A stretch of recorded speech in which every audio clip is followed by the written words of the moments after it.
Hey, everybody. Welcome to another episode of the Businessology Show. We are in our 10th year, and as you know, I'm Jason Blumer, your host, and our firm, Blumer CPAs, we've been sponsoring the show the whole time because I've been leading our firm for 20 years, and we help creative digital agencies grow, figure out how to scale. And I'm very excited about the November and December shows, and the reason is I won't have a guest. Now, I love to have guests because I'm normally probing them for things I can learn for my own firm to grow from, and I hope that's valuable to you, the listeners. But also, we do a lot of coaching. We do a lot of teaching. We have programs. We run conferences, and we do a lot of consulting with agencies. So I also want to share some things with you that we're learning and seeing for the profession of agency creative markets and what the economy's doing, things like that. So for November and December, it's just going to be me, no guest. So I'm going to carry us out through the rest of this year with some learning, and I hope that's helpful to you. If you remember, we did this earlier in January where we just brought a slide deck in, and we wanted to teach some things for a couple months that were really important. And so we want to end the year that way too, with some education, and then we'll kick off with more guests starting next year after the holidays. So, all right, so here's how this is going to work. I could talk forever, and I'm going to not do that because there's a lot we can talk about. So I built which you'll get to see when we get into, this. When you're seeing this on a YouTube video, you'll see the outline I've created. And so I've kind of put an outline on here for November and December. So I'm just going to be going through the outline to teach you some things we know, and I hope it's helpful. Remember, you can always shoot us questions at info@blumercpas.com. That's info@BLUMERCPAS.com. And we help agencies of all sizes. We do work with a lot of large agencies going through some complex growth issues, but we work with amazing startup creative agencies also that are just booming in growth and trying to figure out the complexities of what to do next. So we help them in all ways. And of course, all the financial side too, accounting, tax, payroll, those are the things we do. And we love it. We love the profession of agencies. They're a lot like us. We serve in a way that they want to receive service. So it works out really great. So thank you for joining us on this learning. This is going to be a lot of fun. So let's dive in. You can kind of see from the outline that we're going to be talking about really just teaching on the profession. So we're going to be coming high level to talk about some things we're seeing. And why do we want to do that? Why was that the path I wanted to go? Well, we're with a lot of agency entrepreneurs, either in monthly meetings, coaching, any kind of complex financial displays. We've done, 4 or 5 of those this week. And anytime we do that, our clients understand that we serve a lot of agencies. And so a lot of times they'll ask, what are you seeing? What's going on in the profession? How am I doing? Am I normal? Am I abnormal? And those are really comforting things when they ask us. And so we're going to share some of those with you as we go through this teaching for this November section. And then December, we're going to get into a different topic. So we won't go over that right now, but let's hit November. And again, we're going to stay high level with the trends. So you can see on our bullet point, which is what I'm going to be following, so I stay on task and don't start, going off on tangents. But the first one is 2021 compared to 2022. So generally in a healthy market, that was, 2019 and before, there were trends we could see for many years for a profession like the agency profession. But now year to year, we're seeing different things. So I want to talk about how 2020, I think 2020, I don't have that on here, but we were all just freaking out. So we were wondering, was the world going to shut down, and would we be able to keep our company? So a lot of fear in 2020. 2020 caused a lot of logistical supply chain issues, and that's, and then, labor issues quickly followed. So a lot of that stuff started glutting up really the whole global economy. And so how did some of that affect agencies? Well, in 2021, a lot of people started to feel a little more confident for some reason. So we saw mid-year 2021, a lot of our agency clients started booming. They were growing like crazy. And when we say growing like crazy, anything 50% or more year over year top line growth is a growing like crazy. You might say, what's a healthy growth? We like to see 20 to 25% growth year over year, year to date. And sometimes if it gets higher than that, we want an agency to pull it back. And so we can talk about some of that, but too much growth in a services-based company, that is too fast of a pace of growth in a services company can be dangerous. It's very hard to keep up with what that revenue demands of a team and processes and training and new onboarding and of new clients and things like that. So 2021 blew up. A lot of agencies grew 50, some 75%. It was really crazy. So what do you think agency owners do when they feel that and they see the market doing that to them? That is pumping revenue into their agency. They respond with hiring. That's a very reactive thing, and it is something you have to do. That's why 50% or more top line growth becomes reactive in the labor parts of your business, because you react to that because it's flowing in so fast.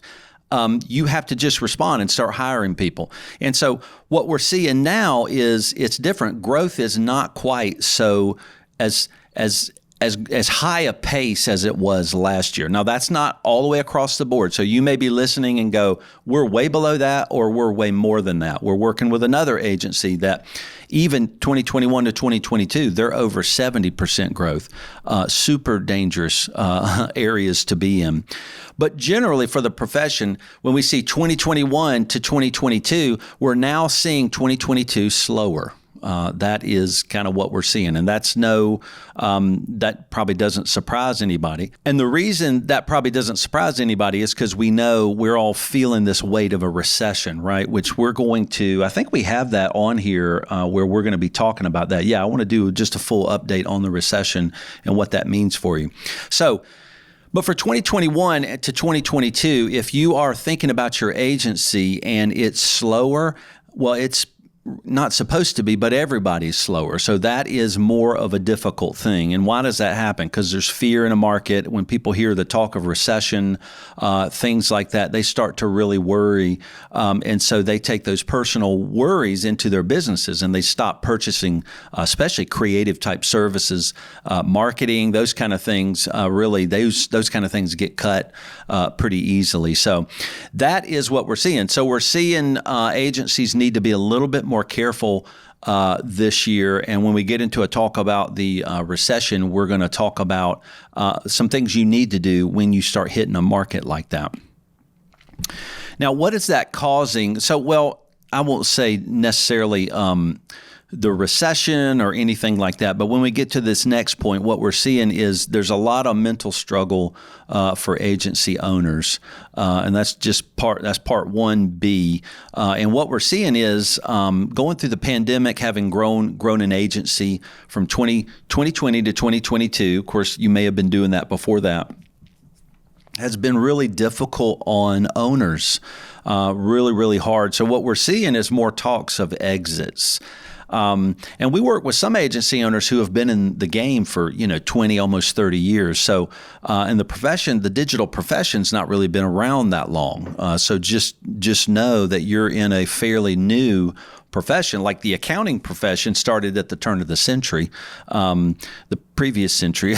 So we've been around a long time, but the agency profession really hasn't. That is the ones we serve, the digital area, not necessarily traditional advertising, but the digital one hasn't been around long. So to learn about trends is really important, and it's all very new. So we're learning. So agency owners who have run an agency that long, they're struggling. They are struggling. They're like, this is a weight, right? This is a beat down to do entrepreneurship in a pandemic. It's been hard on everybody. So we're seeing a lot more discussions of exits, dissatisfaction with leading an agency. And you see my notes, it says, be careful. I think what we're seeing a lot of people are struggling with is the effects of the fear, the ups and downs, the difficulty in running a business. So we want to say, be careful. This is not going to be this way forever, right? If you've run an agency for 20 years and you're good at it, you don't want to lose that skill necessarily if it's not time to hang it up, right? If you're not of retirement age, which I typically don't agree with a retirement age. So I don't think that's a man-made thing. And so it's not something we're supposed to necessarily do as humans. We're always outputting value for the rest of our lives. And when you've done this work for 20 or 30 years, man, you're just getting started, I think. At least I am. So I'm ready to actually add value in a real way now for the next phase of my life. So exits and dissatisfaction is what people are starting to think. And I want to say be careful because they're just trying to get out from under the pain. And I'm not saying necessarily you got to stay in the pain, because being an agency entrepreneur is tough work, right? Because there's a lot of relational things you got to manage, a lot of mental strains, cash flow stuff just really freaks people out. It's very difficult. But I want to say be careful. So don't exit a market and something where you've gained so much value and just throw it all away. And then I don't know what you're going to do. Sit on a couch, or will you start another agency? I mean, what will you do? Will you get bored? I worry about people making decisions about what the pandemic is doing to them, or at least the after effects of the pandemic. I worry about that for entrepreneurs. I'm an entrepreneur, and we do a lot of care of entrepreneurs, and I have for 30 years in my career cared for entrepreneurs, and we don't want them to give up. Don't give up just because of this small period of time. If you look at the past 100 years, this pandemic thing is just a blip. And it is a heavy blip, and it is hurting us all. But I don't want you to make decisions to exit, too early. So that's something you want to be careful about. And also, I mentioned this already, but scaling too fast to get to an exit. A lot of people are overwhelmed. So we find them doing things personally that could hurt their businesses. They just want to move the business to the other side of the country. They want to move to the other side of the country, or they want to go into a whole brand new line of work, a different niche they want to focus on. These kind of things can be really detrimental to a larger agency. So you have to be careful. And then some want to get out so fast, they're trying to blow up the agency so they can exit, so they can sell it. And it just doesn't work, right? And people are going to figure out, to buy something valuable, it has to be a valuable company, not just something that was blown up with a large top-line revenue. Because somebody who's smart that's buying a business is going to do their due diligence to make sure they're not buying something that's not valuable. Scaling too fast to an exit can be something that can be very detrimental. So we want to say be careful if that's what you're trying to do. Now, before we get to part 1C, where team are struggling too, I just want to talk about what I've mentioned already: fast-paced revenue growth. The pace and cadence of revenue in a services-based company is really important to talk about. That's why anytime we do financial analysis, and our clients know this, we never do financial analysis with one column of numbers, right? So if you pull up even a financial statement or a financial advisory tool we use to consolidate a lot of the financials of our clients, when you pull up a year-to-date column, you always pull up another year-to-date column. And when you pull up 1 month of financials, you always pull up multiple months of financials. What that does is it teaches you trending. And so you can look over time and see how you're doing. So it's hard to gain and pull insights in just one column of numbers. So you always put a year-to-date for this year to date, and you put it beside the prior year to date. But it's important to know, as we've already mentioned, the prior year to date was overly confident, right? It was high growth. And so this year, when you have lower growth, generally across the profession, not everybody, as compared to prior year, it looks like you're really down, when really you might be doing something really normal. It was interesting. One agency owner we were coaching with, she's booming in New York City and growing things really well. And she said, I don't want to look at this year to date to last year. I want to look at 2019 to this year. And that was pretty cool. So we did 2022 year to date to 2019 year to date. And that did teach us a lot, right? Because the goal of financial analysis is to produce insights that lead to change, right? So that's the goal. The numbers aren't the goal. The numbers are to teach us something so we can go change something. That's what the point of financial analysis is. So what I wanted to mention about the fast pace of revenue in a services company, when revenue skyrockets, team training, processes, software, those have to mature as quickly and as fast at the same pace as the pace of revenue dumping into the company. So that's really important to keep in mind. And earlier this year, you can go back to the prototype components model where we talked about it's a prototyping model to help you see what a services organization, how it's meant to be prototyped and built and structured and scale and grow. So you want to go back to, I think it was January and February, and look at those. But it lays out why that is the case. So this is why too much growth, when we see 50% or more top line growth, that's so much growth. We know that the maturity of the systems internally, and that's going to be team structures, typically some kind of workflow software, project management, account management structures, and the hiring of new people coming into those systems and in your culture produce such a heavy weight that team often cannot grow and mature and change as quickly as revenue can come in. Let me break that down even more. Revenue can jump from one year to the next 70%, right? We have a client we're working with right now, and we're like, that is dangerous. You are in a dangerous place. Team members that you hire, right? And the labor market's hard, right? So trying to hire people in a labor market's difficult. A human that you hire is going to take, for them to really get good, they're going to need 2 to 3 to 5 years to mature and be trained. Now, that doesn't mean they can't come in and begin producing revenue immediately, but for sure, their first 6 months, that is a training month, right? They're definitely inefficient.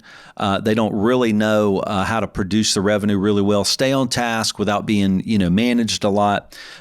So when you have revenue dumping, it can dump in overnight, right? Because you can get a $250,000 client, right? And you're like, okay, that's an awesome client. It's coming in and you need 4 people. Well, $250,000 probably in the span of a year, however long that project may take, 8 months to a year. And then you need 5 new people. Well, those 5 people are going to mature and grow over the next 3 to 5 years. So that doesn't match up.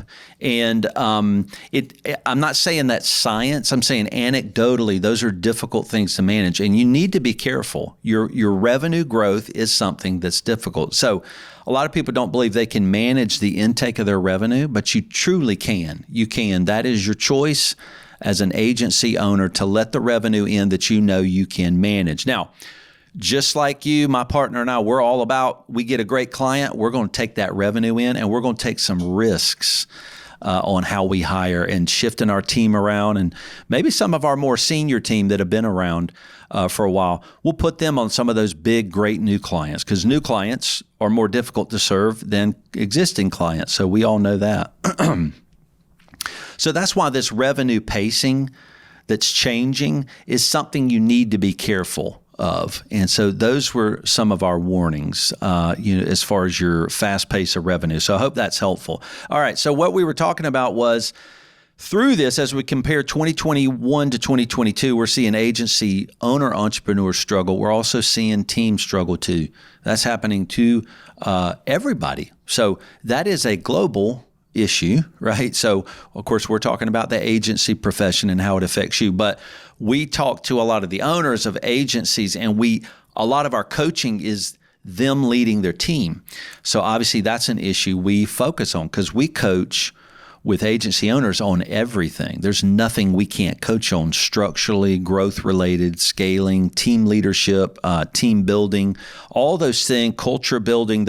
All those things are important in scaling, and we touch on all of those. My partner and I, Julie and I, touch on those in our coaching, counseling, and consulting. And we find team are really struggling too. You know what? Me and my partner, we struggle. We'll go through struggles, right? Because we went through the pandemic too. Our team goes through struggles because they went through the pandemic. So we understand it's not something you don't understand, but there's a thing you need to do to deal with it. I've got a little bit of a cold, so we're cutting out some of my cough. So bear with me as you see us cut some things out, but that's okay. We're going to keep learning together. So the team are struggling also. And we put on here accountability to the rescue. So what do you do when teams struggle? Well, you probably don't let them go do what they want, right? And that feels like something we want to do, right? For mental health, those kind of things we all care about. We go, okay, go do what you need to do. And that ends up hurting the company, which ends up hurting that team member. And so that's not what we do. What we do is we offer support to those team members that need additional levels of care. And so what they need is accountability. And accountability to what, you may ask? And it is accountability to their role. So what is a role? A role is something an agency needs to grow, right? So a client services manager, right? Or a creative director, whatever, an account manager. That's a role. And that company needs it, and somebody needs to perform that role. Well, the problem is when you put humans in that role, right? Because roles they're awesome, right? But humans are inefficient. They're always inefficient. Humans are designed to be inefficient because we have emotions and mental. Those things slow us down. So what do humans need that are struggling? They need more structure. They don't need less, and they need it in a kind and loving way. So they need their leaders to come close to them. So when our teams struggle, our response is always come closer. And a lot of people ask me, what does it mean when you say come closer? Well, we have different steps we go through when a team member's struggling, and I'll walk you through what we do. When a team member's struggling, the first thing we do is, and again, this is all pointing us towards accountability, is we meet with them and we pull up their job description, right? And it has the expected hours, salary, and probably at least 2 to 3 pages lists of tasks that they have to perform in that role. And why do I say 2 to 3 pages? Because it has to be detailed enough for it to be a guidance document, to be a document that does guide accountability. And so when they struggle, we pull it up and go, hey, we may not have been clear in the role that you accepted last year when we gave you a raise and promoted you. Let's be clear now. This is what your role entails, and we're here to help you. And we know you're struggling because we are too, and let's all struggle together. But what we're going to do is do our job, right? And so that's the expectation. So you enter into a relationship with an employee that you're never saying you can't struggle. You're always saying you're going to do 100% of the job you agreed to, and the 100% of the job we hired you to do, because we didn't ever forget to pay you. That never happened. So we're on that same page. So you can always walk into a meeting with any team member being on the same page, which is you agreed to do a job and you'll do every bit of the job. And we agreed to support you, honor you, respect you in our culture, and pay you. Those are the things we're agreeing to. So let's start by saying, where are we unclear where you think you don't need to do your job, right? And you'll know that because they disappear, especially in virtual companies. It's easy for teams that are struggling to disappear, and they don't know they're disappearing.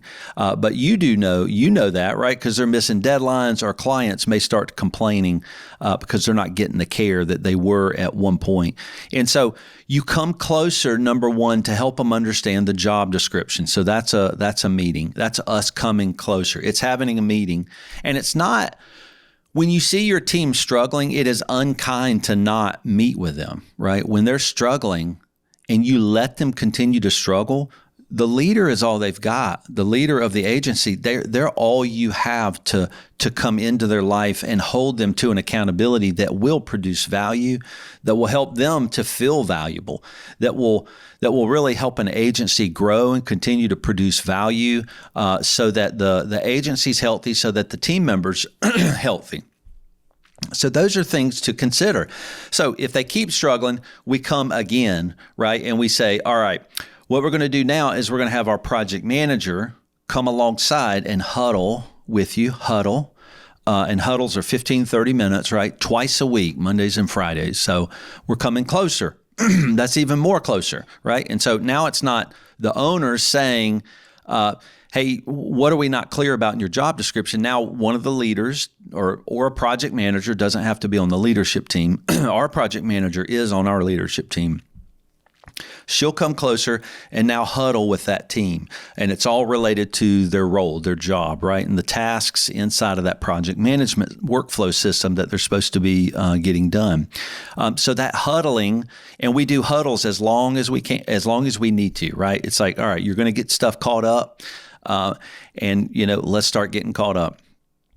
Now, if the team member continues to struggle, now you're passing into different things, right? And so we're going to get into levels 3 and 4. So when we get into levels 3 and 4, this is a different location as you lead that team. So we've tried to clarify where we weren't clear. We've helped them by bringing a project manager in and using the capacity of that project manager to huddle with them. So that that project manager is using up their own time and capacity, which we need for the whole company. The third one is where we start having different levels of conversation. We're like, hey, we've been talking to you, we've been working through this, and you have to get your job on track. And this is where we start putting dates in place. And if you're ever, I will tell you this, generally, anybody that's struggling, actually any team member that's not struggling, accountability is always kind. That's always kind, because accountability is clarity. It's always kind to be accountable. And you're accountable to the team member too. They're accountable to you. You're accountable to one another. You're not holding each other accountable, which is what we often think. You're inviting each other into accountable relationship. And that's what you did when you hired them and they agreed to come on board. You both made an agreement, and it was a mutual accountable relationship that you agreed to. And if you're not making that clear when you hire people, you do want to make that clear when you onboard them, right? So anytime you hire somebody, kick it off with a 2-hour onboarding session, right? That's where you talk about the core values and the things, and then you say, hey, we're entering to an accountable relationship here. So this third level is where we start adding dates. We're like, hey, we've been talking to you, and you now have to get things caught up in the next 2 weeks. Here's the date. Everything is going to be 100% caught up. And so we're not going to have, we're going to keep huddling, but we need to pull that project manager off of those huddles because they need to go do something else. You have to catch things up by this date. This is a requirement now. You're getting into the PIP area, right? And so what is a PIP? A performance improvement plan. That's a PIP. And when you put somebody on a PIP, we're not quite there yet, but when you put them on a PIP, typically you're doing that because they're going to be fired. That's why you do it. It's not because they're going to improve, unfortunately. So the third time you're giving them dates, it's like you will catch it up by this period of time. And at this point, you might take them off of some projects. You might even lower their pay, right? You might even say, hey, we're not going to let you continue to hurt the agency. We're going to make some adjustments here if you get on the roll. And so you're tightening things up. That's what it means to come close to a team that's struggling. That's what we mean by accountability to the rescue. And then the fourth time, if they keep struggling, my partner and I have one of the most uncomfortable conversations, and we'd say, we're not going to have this conversation again. That's the fourth time. And my partner and I talk about it. We're like, is this that conversation? Because we hate having them. As you can imagine, those are awkward. They're terrible. They're not very long. Right? It might be 15, 20 minutes where we go, hey, we have met with you. We've done this. We've cared about you. We've honored you. We've expected you to fulfill your part of the bargain. We've continued to pay you the whole time. At this point, the company's being hurt. And so this conversation, we're not going to have it again. So this is not the conversation we're going to have again. So at this point, if you don't catch things up within the next 2 weeks, we're going to get on the phone again. And by that time, the client, the team member knows, okay, my job is in danger. And they should know, right? Because you've taken all the steps to care for them. And that's what it means to kind of tighten up with a team member. And you do all this because you care about them. You want them to be successful. You're not trying to sabotage them. You're trying to give them every single opportunity to to make it. And you know what? We all need those opportunities. Every one of us, we need that help. And we also need people coming to us and saying, you're valuable. We actually can't run this company without you. So we need you to do that. So accountability to the rescue is what we mean when team members struggle. Here's a couple of things right now that can be very valuable for team, not just struggling, but any team. If you see a team member that's doing well, and right now, a lot of times we can be spending time with our team that are struggling, and our A players, they're being left behind, right? Nobody's caring for them. Nobody's meeting with them. And they're doing great, right? But we're so busy with the people that are struggling. We've got to devote some of our time to the strong team members. And so we've got to be devising places in our growth to promote them, right, from within, move them to different levels, retitle them with a bump in pay, because that's a statement, that's a clear signaling to the team that things are happening and we're growing.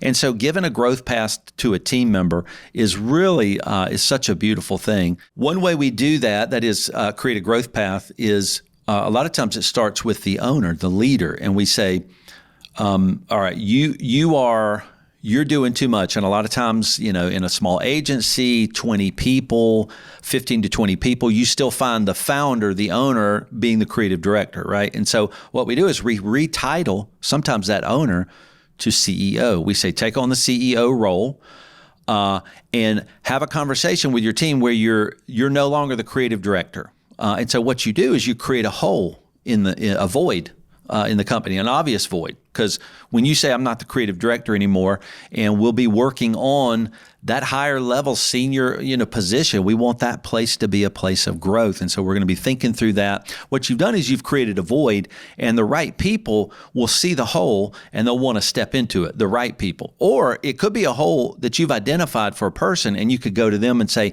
hey, you heard the announcement, right? I'm kind of moving out of the tactical movement of the creative design. I'm not going to be the creative director anymore. As much as I love it, as much as I want to be in it, or you may hate it, and that's why you're getting out of it.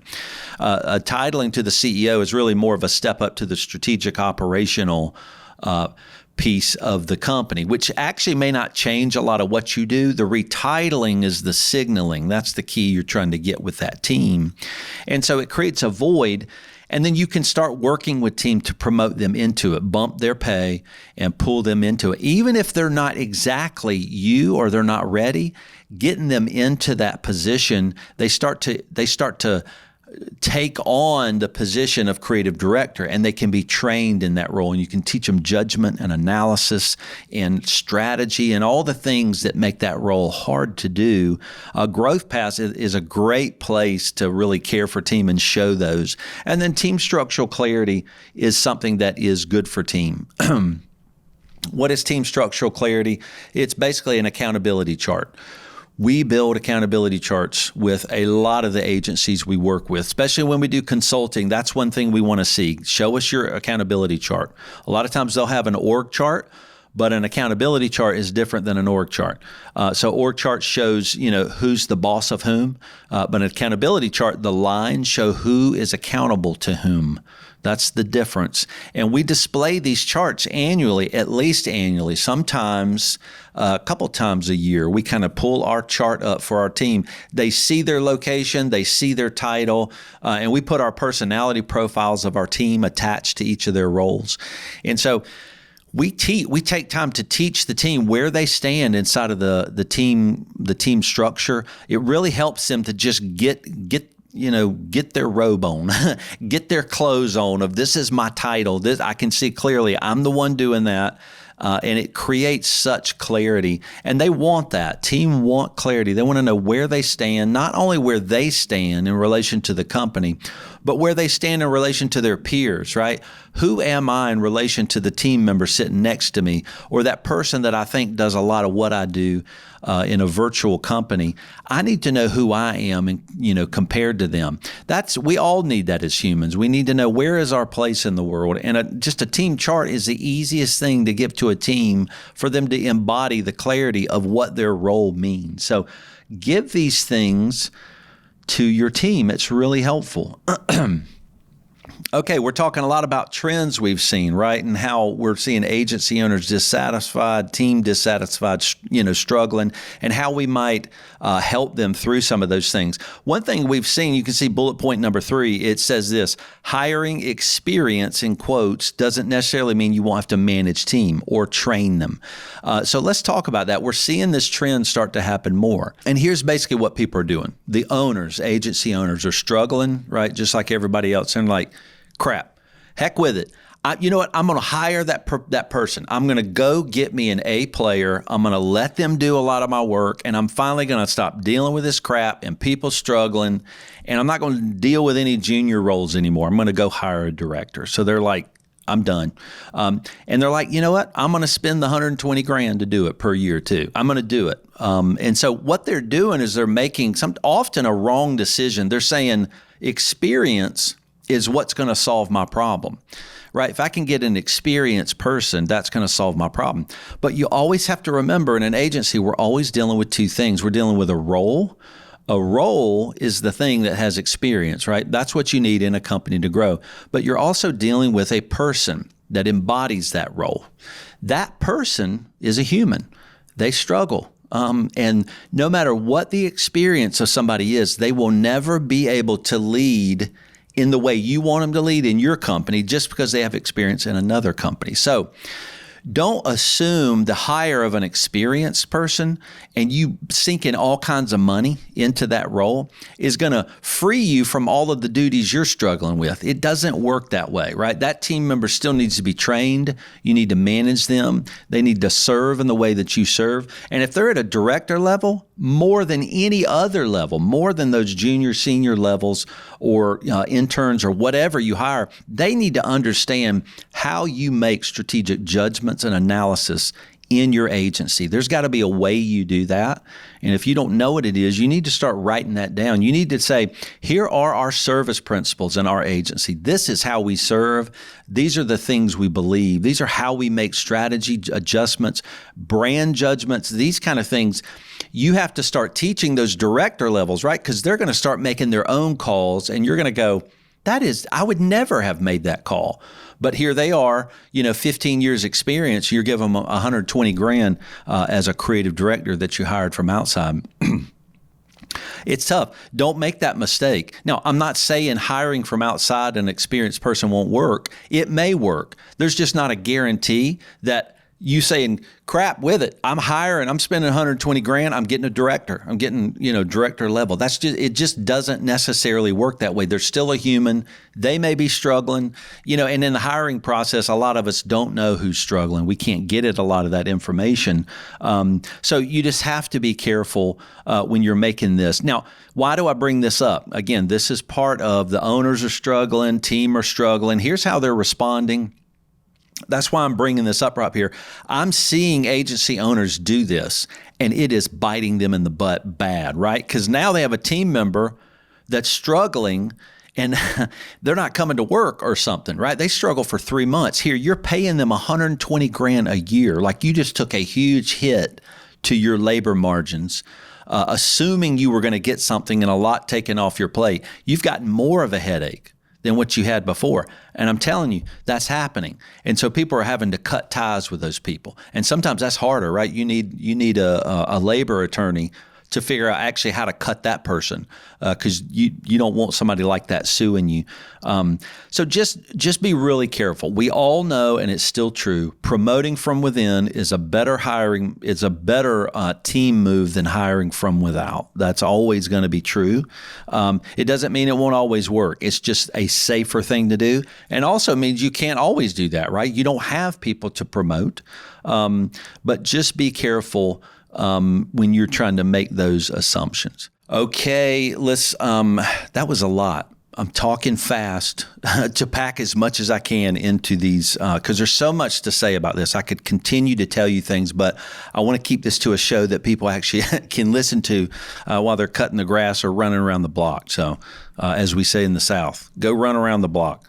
That's what my parents said to me when me and my brother drove my parents crazy. They're like, get the freak out of the house and go run around the block. That was different times, wasn't it? Okay, so let's hit a part two. Let's hit an update on the recession. This is really important for you to know globally what's happening because you are an entrepreneur. You own your own company. You're running a business in the middle of this freaky economy. And, we want to talk through some of that and how you need to respond. And you can see some of the ways we want to talk about responding. We've alluded to some of them. I want to try to bring awareness to help you stay healthy through this. So last year was wild. People, probably 2020 and 2021, people went inside, right? That's what we had to do. Even China right now is completely locked down, right? There's a zero COVID policy there, and they're locking people in their apartments and houses for months and months, 18 months, crazy. So that's what we all did. 2020, 2021, we went inside and wondered what the heck is going on, right? So we started buying everything online. And of course, restaurants struggled. And so that hit the supply chain in 2020, 2021. It really created a global problem. And a lot of that was not only because we needed, we did all shopping online, right? Everybody was forced to do that. But we also didn't have the labor. Everybody was inside. So in the logistics part of the globe was not able to push products around the globe fast enough, right? And so it became a major problem. It entered into the holidays in 2021 where retailers and they just didn't, even online retailers just didn't have the product that they needed to sell. And so they needed to buy as much as they could, right? Because if they ordered, toys right now, it's going to come 4 to 5 months later. And I study these things in the economy so we can help our clients with these things. So what's happened now is people had to pre-order things. And so now we're seeing retailers, they have too many goods, right? There's too much goods. And now people are kind of moving outside a little bit. And then, of course, the war in the Ukraine, that's caused, so many problems with a lot of food shortages. A lot of grain came out of the Ukraine. Natural gas, they provided a huge natural gas. Of course, Russia was a huge natural gas provider to Europe. And so all of that's been cut off. And so these things, the supply chain's blown up. War caused a lot of those issues. And we're a global economy now. So anything that affects Ukraine and Russia is going to affect us here in the U.S. or in any other parts of the world. So it's something to keep in mind. Inflation's now started becoming a talk, right? Early this year in 2022. It's like, is there a slowdown coming? That's what inflation is. Inflation, and we know this in the U.S., we want to see about 2% inflation, which is the price of goods and services, right? Those go up. And, we want to see a healthy economy of about 2%, that always increasing at about 2%. Well, it's gotten up to 8%, right? And so what that does is it starts causing the increase and cost of goods and services, and our income's not keeping up with it. So when we earn $1 because of inflation, it buys less of the product that's now more expensive. That's what inflation's doing to us. So it really does hit our pocket. Now, there's a long game in the economy. When we start seeing globally shipping and things like that happen, it takes a number of months, I don't know economically, 6 to 8 months to start hitting the end consumer, right? And so the end consumer starts changing their behavior when their bread goes up, their milk goes up, the eggs go up, the gas goes up. When those things happen, we start behaving differently, right? We start reacting in fear and we start purchasing differently. And since we're humans, our clients, the agency clients we're serving, they're humans. They feel the inflation. And so what they do is they make decisions to pull back on agency-related services in their own businesses, the businesses and organizations you serve. So we start to hear of this, and then the Fed gets involved, right? And the Fed has what they call in economics blunt tools. So they don't have a lot of tools to manage inflation, but that's what the Federal Reserve is meant to do. And there are other similar bodies in other countries. And one of the blunt tools they use is raising borrowing rates. They raise interest rates. But what is an interest rate that they're raising? They're actually raising a borrowing rate. And what is the borrowing rate? It's the rate that banks loan money to each other, right? And so it's like, well, how does that affect the economy? Because what they're trying to do by raising rates, the Fed is trying to cool off the economy and have what they call a soft landing. That is a phrase that economists use all the time. The Federal Reserve's trying to create a soft landing, which is the economy's burning and churning too fast, and it's hurting people, right? It's the costs and services are going up higher and higher too fast. They're trying to cut that back. So they raise interest rate. They raise the price of uses of money between banks, right? And so what that means, and it takes months for that to hit the consumer, right? Because the Federal Reserve is not affecting the direct consumer. They can't make the behavior of consumers change.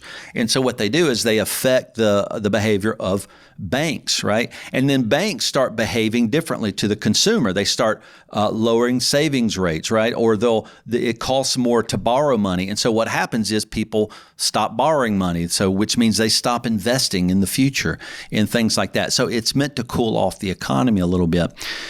And the way our different federal chairs, Powell right now is the chair, and all of them have different views on how they do that as economists. And people are criticizing Jay Powell, just a little bit because he just hiked them in September. He hiked the rates pretty high. Now that just happened in the European Union too. And so early this year in 2022, they started, bringing the rates up at 25 basis points, right? Small increases, and that was kind of happening around the world. Well, in September, within a matter of a week, the U.S. raised their interest rates by 75 basis points, which is a huge jump. European Union did the same thing. And so all these global major markets are they're trying to control recession, right? What they're doing is they're getting very fearful of, going into a recession. And I don't think I've heard technically that we're in a recession yet, but they keep talking about it. They're trying to pull back the increase of what's happening. So they keep raising the interest rate. This last one in September was a hard hit, 75 basis points. And they're talking about and anticipating that they're going to continue to raise interest rates. Now, the global supply chain has cooled off a little bit, right? And we know housing the housing market has cooled off a little bit. That went bonkers in the middle of the pandemic. The houses were crazy. Labor is still a problem, right? Labor costs are huge. So a lot of times you're hiring in now more junior people that are making more than some of your senior people who have been with you for 4 or 5 years. Weird. And that's really weird, right? On your profit and loss statement. And if you're a transparent financial provider of those numbers to your team, that is, you show your financials to your team, which we do not. We don't. We lean away from doing that because team don't have the context to understand the economics of why we make investments or not privately with our own business. But if you do that, you're going to have problems, right? People are going to know who's getting paid more, and that is not going to sit pretty. They don't give a crap about the economy. They don't want some junior person that just got hired making 20 grand more than them, and they've been there for 4 or 5 years. So we're seeing agency owners kind of going around and bumping everybody up in salary, right? So you're shooting up your labor margins, right? And when you do that, again, when you increase labor, you hope you're increasing revenue. Those go together. Increase in revenue means you go hire people to produce that revenue, right? But if you don't have an increase in revenue and you have to go bump all of your labor up, you just increased your labor margins, lowered your profit too, with no offsetting revenue intake. Now, you hope you're going to get revenue intake, but just know what you're doing when you do that. So global trends, we're seeing potentially a recession coming. We don't know. I haven't heard officially that that's here, but the Federal Reserve boards or the equivalent in other large, countries like ours, capitalist countries, they are all raising the rates. They're thinking and fearing the same thing. They're trying to prevent this economy from going into a down spiral, right, in a recession. And it might not spiral, but what a recession is the whole world pulls back on purchasing, right? So then you're going to find your revenue go down. That is what you're going to find in a recession generally. And why? You might say, well, my clients are pretty healthy. Even in a recession, they'd be fine. Well, understand in a recession, that's a fear that gets placed onto a market, right? So even the healthy companies will pull back just because they're hearing the fear of we're officially in a recession right now. So those are things to keep in mind. So how do you respond right now?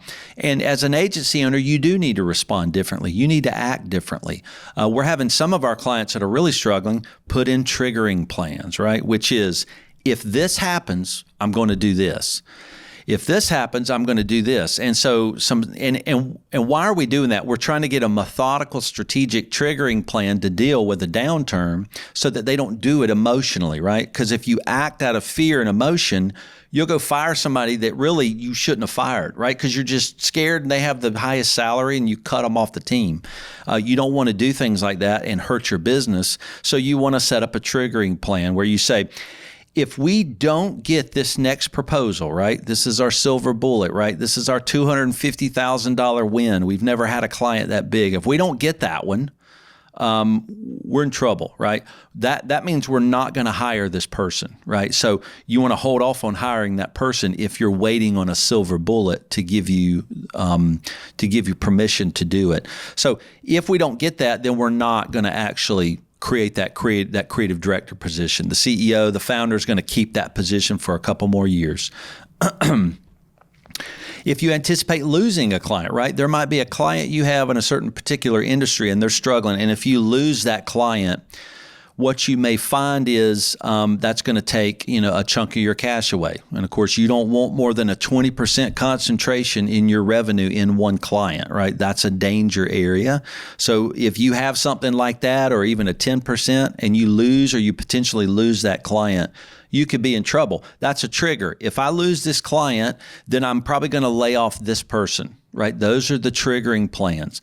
There could be one about your rent, right? If you're in a building, I don't know, you might be virtual. A lot of agencies went to virtual. Some were already. You might have to, hey, we're going virtual, which is a very difficult move. Going virtual is not the same as running an agency in a building. It's completely different. So it's a completely different company. So just consider those kind of triggers and what they do.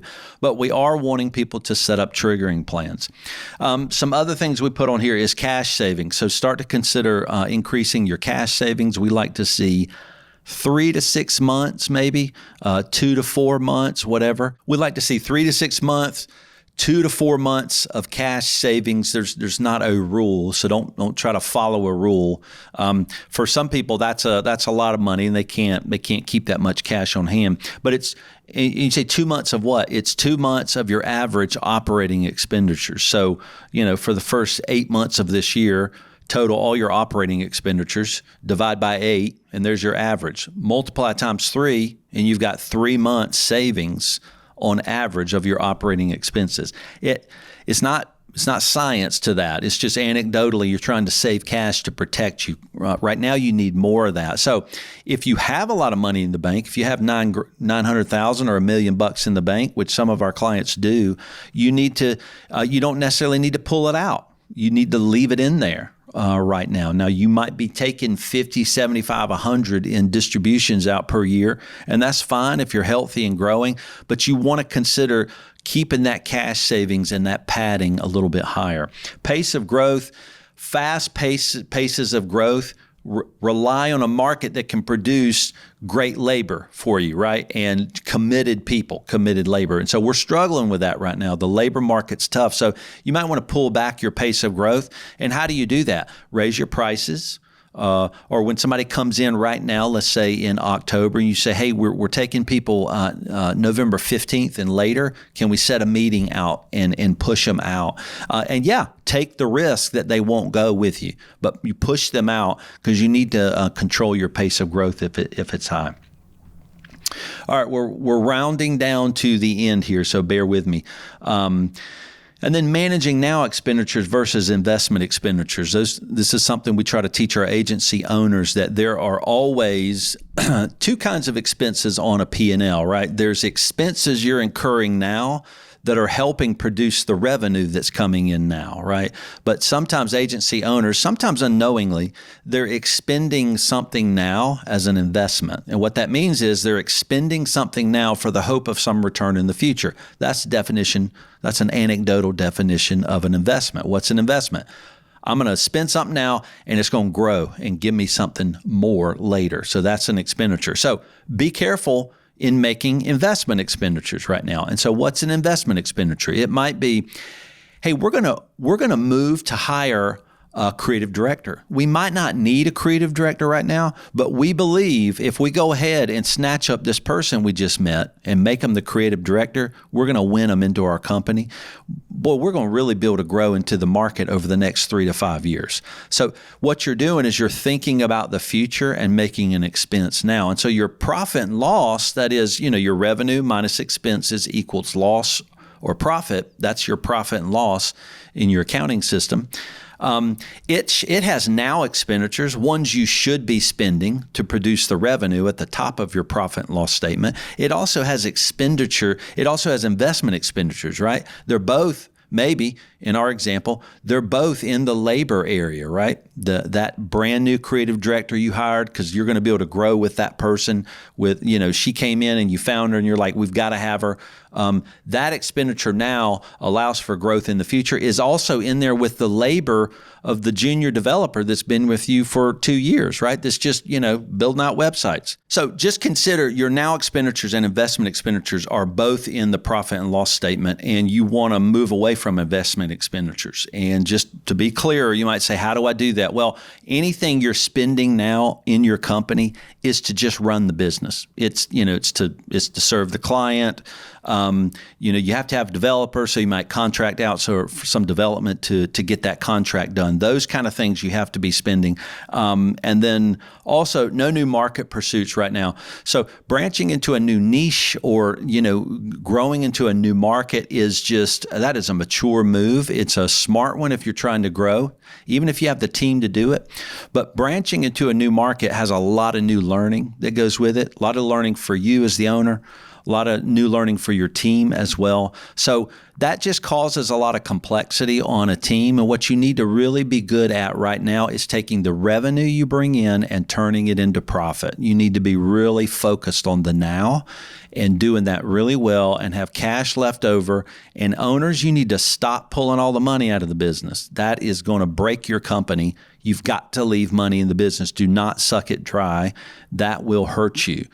We've seen people do that, and it never pans out. You can't sell enough revenue to offset your extreme exploitation of that business for your own personal needs. That's not what that business is for. It's to produce value into a market, and you have people you have to take care of. That organization needs to be cared for in its own way. So just keep those in mind. So no new market pursuits right now. Stay focused on the now and just do great work for the clients you have now as you continually grow. Okay. That was a lot of talking. You know what? We'd love to hear from you at info@Blumer CPAs. If you like this kind of podcast, it really is a fire hose when I do these teaching sessions, because I could talk for 12 hours straight, and I do. I teach conferences for 2 and 3 days at a time, and so I don't want to overwhelm you with a lot of this. But if it's valuable, will you let us know so we can keep doing this for you? We're thankful for our listeners. We appreciate you being with us for so many years, and we're going to keep trucking. So you hang with us. We'll see you on the other side of this funky, fearful market. Take care. We'll see you.